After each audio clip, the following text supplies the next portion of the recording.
경향신문 시사인, 특히 시사인. 시사인 장난 아닙니다 요즘에. 엑스지오.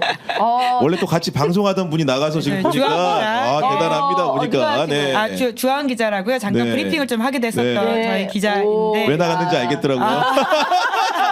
글을 더 잘 써. 야, 그래도 잘 써. 이렇게 괜찮으시다고 제가 전하겠습니다. 네. 근데 진짜 훌륭한 특종을 많이 했습니다. 네. 예. 그러니까 한편으로는 그런 생각이 듭니다. 그러니까 저희 주한 기자가 굉장히 열심히 취재했고 또 시의적절하게 그 내용들을 체크해서 보도를 하긴 했지만 기자 한 명이 체크해서 알 정도의 내용을 어떻게 정부 관계자가 몰랐을까라는 사실이거든요. 그러니까 그만큼 이 사안들이 정말 해프닝성으로 나오게 아닌가. 그러니까 이게 한두 푼이 아니지 않습니까? 우리의 세금, 혈세가 어떻게 잘 쓰이는지를 감시해야 되는 부분인데 이렇게 큰 프로젝트를 이 정도의 취재로 나올 수 있는 그러니까요. 거라고 하는 게 사실 황당하다라는 거죠. 그러니까 저는 이제 두 가지인데 일단 그 5월 31일 대통령의 기자회견을 어떻게 봐야 되는 거냐. 네. 아니, 5월 31일은 금요일이었고 그 지난주 월요일이죠. 월요일. 그러니까 6월 3일. 6월 3일. 예, 네. 6월 3일.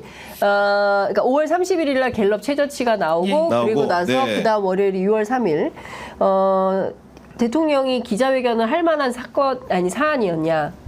그리고 또 하나는 말씀해 주신 대로 그 기자가 그 취재하면 얼마든지 물론 아주 확인할 열심히 수 있는 했지만, 네. 그런 특히 영업세를 못 냈다는 거는 충격이거든요. 법인 영업세. 네. 4년이나.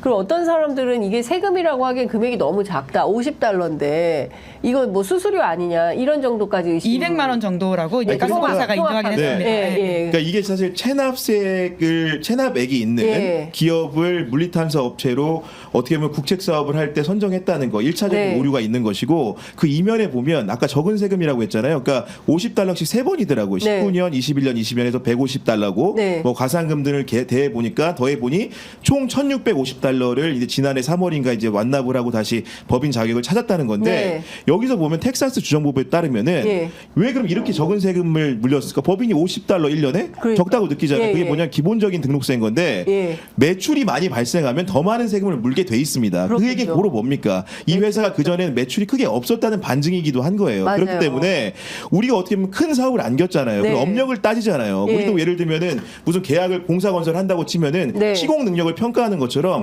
이 업체가 얼마나 과거에 어떤 사업을 했는지를 면밀하게 따져봐. 그 금액이 얼마에 따져봐야 되는데 그런 경과를 제대로 했다고 볼 수 있는가. 아무리 이게 이런 물리탐사라는 것 자체가 전 세계적인 네트워크를 가지고 그때그때 필요에 따라서 해처모를 한다지만 그럼에도 불구하고 이 세금액 자체가 너무 초라하다. 소득신고를 제대로 안 한 거야? 그러면 그런 의문이 들 정도로 작다. 아니 심지어 산자부 차관이 나서서 시사인이 확인해준 팩트체킹에 대해서 정부를 대표해서 국민 여러분들께 사과드린다고 공식 사과를 했어요. 몰랐다고 했죠. 몰랐다고 했어요. 이게 말이 됩니까? 그러니까 시추봉 하나 꽂으면 대통령이 1,000억이라고 했어요. 조합 5,000억이고 얼마가 들어갈지 모르 시추선 비용 뭐 등등등등 하면 최소한 1조 원 정도의 예산이 소요되는 것인데 관련한 자료도 지금 내놓고 있지 않고 다 비공개 처분을 해버린 거 아닙니까? 근데 저는 제일 황당한 게 아브레우 박사예요. 아니 딴 나라들은 석유 나온다 그러면 다 경사났다고 난리인데 한국처럼 이렇게 검증하고 이런 나라 처음 봤다. 아니 얼마나 한국이라는 나라를 웃기게 알면 국민들의 수준이 얼마나 높은 나라인데 그냥 뭐 경사났네 이제 우리는 석유 산유국이 이미 석유 산유국이라는 거 아닙니까? 그 실제로 석유화 강국이고 값싼 원유를 수입해서 좋은 기름으로 만들어서 세계로 팔고 있는 나라가 한국이에요. 세계 4위라면서요. 아니 그런 나라에 와서 이런 걸로 이현주 의원에 따르면 사기다. 거짓말하고 있다 이 사람이. 국정조사를 좀 해봐야 될 사안이라는 생각도 들긴 하는데 국민적 의혹이 있다 보니까 특히나 이 과정에서 신뢰를 주고 있지 못한 게 크지 않습니까? 그래서 실제로 이게 굉장히 시간이 오래 걸리고 얼마나 가능할지를 모르는 부분이기 때문에 우리가 어떻게 투자할지에 대해서는 많은 논의가 필요한 것인데요. 그러니까 대통령 기자회견 많이 하면 좋죠. 저는 많이 해야 된다고 생각합니다. 그런데 이것을 첫 국정 브리핑이라고 하는 행태로 아젠다를 선정하고는 심지어 질의응답도 안 받고는 지르고 나가버리는 맞아요. 모양새였단 예. 말인 거죠.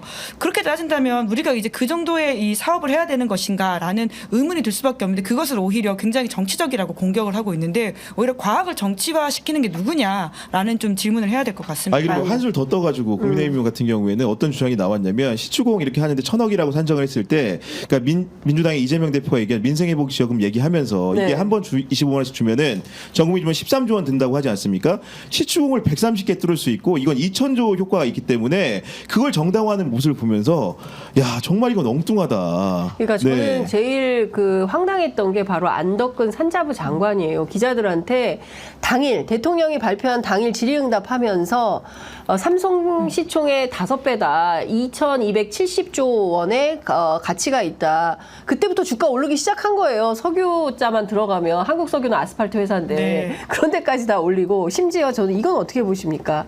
증권가에 관상 보고서가 나왔다는 거잖아요. 아브레우 박사가 히딩크를 닮아서 사기꾼은 아니다. 맞아요. 이게 대한민국 민망한 진짜 상황입니다. 민망합니다. 그리고 아브레우 박사는 이제 갔어요 집에. 예, 어제 중앙일보와의 인터뷰를 끝으로 예. 봤던데요. 조선일보, 그러니까 사실 이 정도면 아브레오 박사가 직접 나서서 기자들과 질의응답을 좀 받아야 됩니다. 맞아요. 그리고 네. 저희 기자도 사실 아브레오 박사를 너무 만나고 싶었거든요. 만났어야 됐습니다. 얼마나 물어보고 싶은 게 예. 많습니까? 제가 엠보시라도 붙자 이런 이야기를 했는데 네. 동선을 찾을 수가 없어가지고 저희는 사실 만나지를 못했는데 조선일보와의 주말 인터뷰 그리고 했죠. 오늘 네. 나온 이제 중앙일보 인터뷰인데 네. 중앙일보 인터뷰는 심지어 질의응답 Q&A 방식이 아니고 풀었었습니다. 이제 네. 그러니까 기자적 감으로 한번 예측을 해보면 내용이 별게 없어서 네. 사실은 이렇게 좀 풀어가지고 짧게 쓴 게 아닌가 이런 생각이 들기도 하고요. 네. 그러니까 여기서 이제 아브레오 박사가 굉장히 좀 괴롭힘을 당하고 있는 것 같다라는 취지의 이야기도 하던데, 네. 그러니까 그러한 항의는 정부한테 하셔야 된다라는 네. 생각이 들고요. 네. 아까 이제 이제 지금 산업부 장관 네. 이야기를 하셨는데 네. 오늘 동아일보에 이제 관련 기자가 칼럼을 썼는데 그 정확한 지적을 했더라고요. 그러니까 그 관련된 삼성전자 시총 5배 정도라는 말이 왜 문제인지에 대해서인데 전문가들은 매장량이라는 단어부터 엄격히 구분해서 쓰고 석유 탐사 개발에서 매장량이라고 하면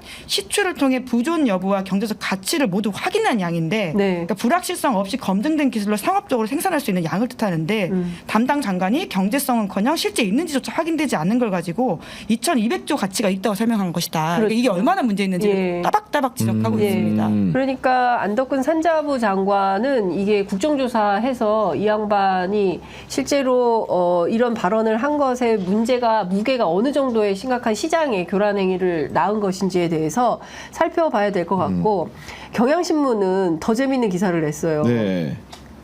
석유공사가 입찰하기 전에 액트지오를 포함해서 3곳을 갔는데 아브레우 박사가 첫눈에 가능성을 보았다. 첫눈 가능성. 이게 처음 내리는 눈이 아닙니다, 여러분. 처음 보는. 첫눈의 가능성을 봤다.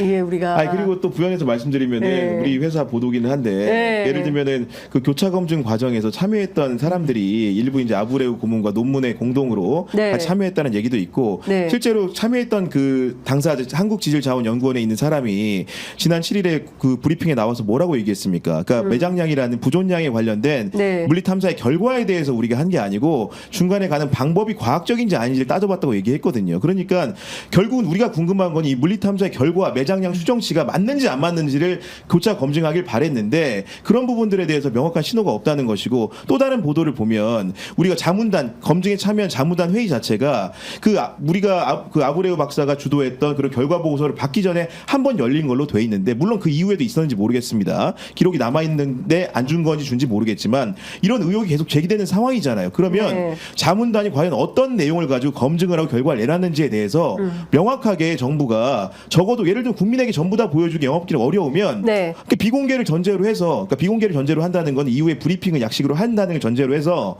여야에 있는 산업위에 있는 간사를 불러서 보좌관들 끼고 보면 됩니다. 그게 왜 우리 세금을 가지고 몇 천억을 시출해 써야 되는데 네. 그 과정을 못 보고 그냥 눈먼 돈을 써야 됩니까? 그럴 수 없는 겁니다. 그거는. 네. 아니 지금 우리가 삼겹살에 소주도 똑바로 못 먹는 지금 시대에 살고 있는 재정이 지금 형편없는 수준의 현실에서 있는지 없는지 나오는지 그 어디 안 가요. 미래 세대에 우리 다 죽더라도 다음 세대의 아이들이 그거 가지고 뭘 할 수 있으면 쓰는 거고 그게 아니더라도 이제 화석연료는 고갈인데 기후위기에 우리가 어느 방향으로 갈 거냐 에너지 문제를 어떻게 할 거냐 이런 총체적 고민 속에서 자 그럼 이게 있는지 없는지도 모르는 석유를 혹은 또 가스전을 발굴하겠다고 드립다 돈을 쏟아 부어 가지고 5천억 이상을 쓸 거냐 1조 이상의 되는 돈을 쓸 거냐 아니면 그거 말고 딴 데 쓸 거냐 이 지혜롭고 현명한 판단이 필요한 거죠. 근데 그런 거 없이 그냥 무조건 뚫는다. 오늘부터 시작을 한다는 거잖아요. 강행을 한다는 게 이제 산자부와 석유공사의 뜻인데